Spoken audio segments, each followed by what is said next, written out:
Bueno, siguiendo con la idea, para los clásicos el mercado de trabajo se puede resumir en dos explicaciones principalmente. Entonces, la primera la definen como una situación transitoria o de corto plazo, donde el mercado de trabajo está determinado por la teoría del fondo salarial y el estado estacionario por la teoría del mínimo de subsistencia. Esto lo tomé de la teoría de Malthus. Y pues las características del capital existente en la economía alcanzan una posición estacionaria en el mercado de trabajo, donde se intercambia la fuerza laboral que existe por un salario mínimo de subsistencia. Digamos, entonces, en este sentido es importante destacar que los estudios de los clásicos están más encaminados a la identificación de un salario natural con un salario mínimo de subsistencia. El salario para los clásicos va a operar en un mercado digamos, como en un mercado que es el mercado de salario, y cuando se hace referencia a los periodos transitorios, a un salario natural o un salario de subsistencia.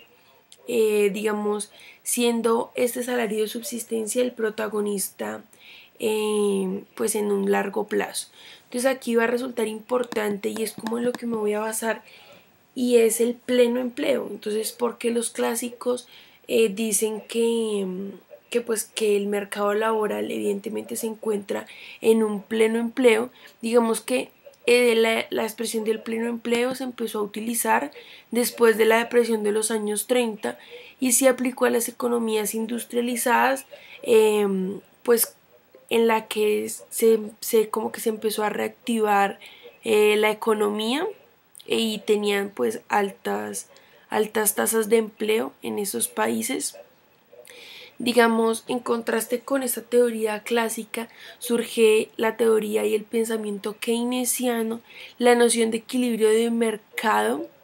Digamos, para los clásicos se creyó que el pleno empleo era aquel volumen de empleo que hacía que la economía convergiera hacia un equilibrio, más sin embargo lograr en pleno empleo exigía, digamos, que las políticas de gobierno fueran totalmente neutrales. Entonces, digamos que ahí entra Keynes a poner en tela de juicio la teoría clásica del pleno empleo, que significó, digamos, la oferta máxima global, el punto en el cual la expansión de la demanda agregada no podía aumentar el empleo y la producción. Entonces el pleno empleo se consideró como un umbral de inflación en la economía. Entonces ya empieza a surgir, digamos, como un fenómeno que era desconocido para la economía, y es todo este fenómeno de la inflación. Entonces, digamos, como que al poner en una balanza estas dos definiciones de pleno empleo, me parece pertinente tomar referencia al estudio de Aglietta en 1978, cuando dice que el pleno empleo no es una realidad empírica, objetivamente observable. En este sentido,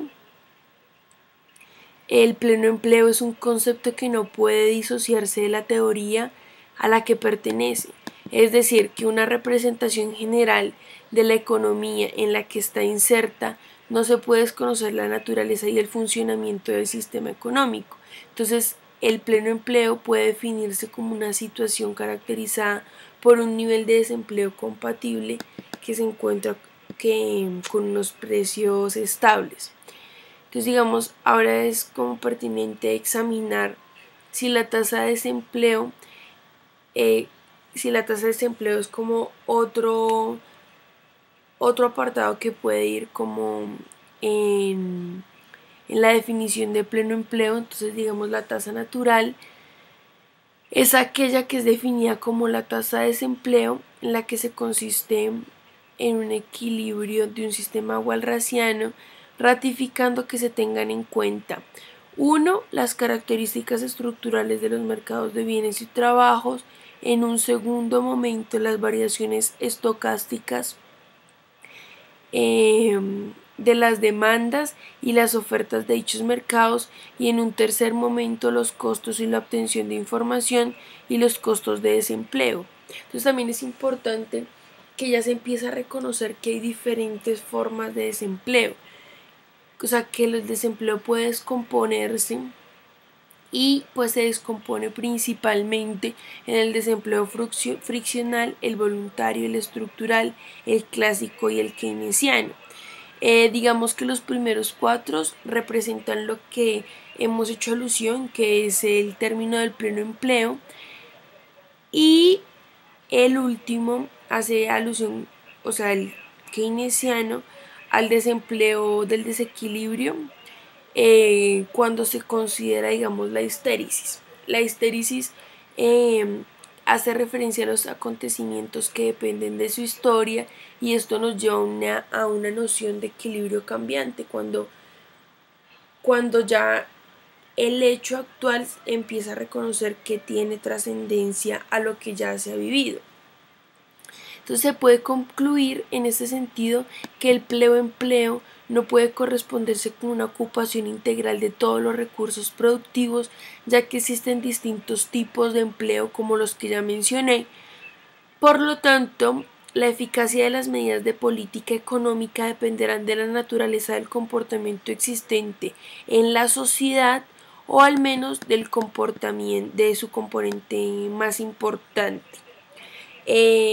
Ya habiendo estudiado, digamos, la teoría económica clásica, hago alusión como al path dependence, a las trayectorias dependientes.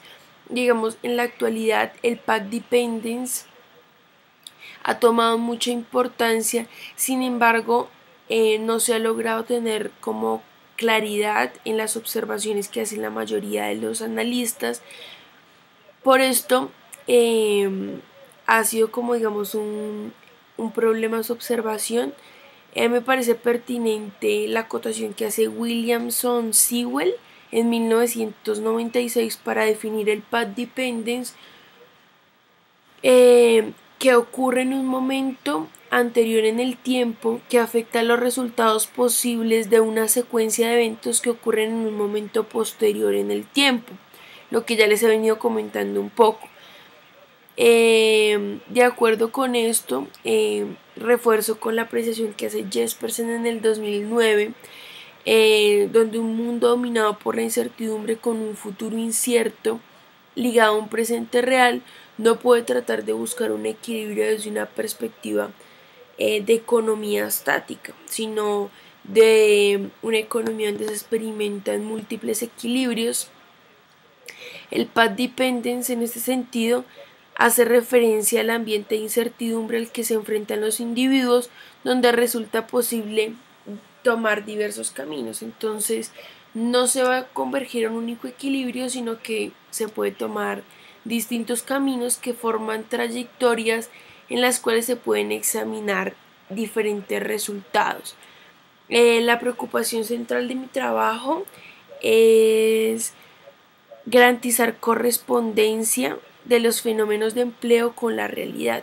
Entonces, digamos que no sea solamente como un análisis teórico, sino que, digamos, trasciendan lo que actualmente se está haciendo con el mercado laboral, y pues estudios lo muestran, que es el análisis del mercado laboral por sus diferentes equilibrios.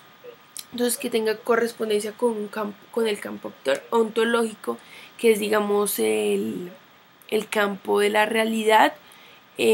Por eso me parece importante la apreciación que hace Lawson en el 2005, donde define muy bien la diferencia entre este campo ontológico y este campo teórico.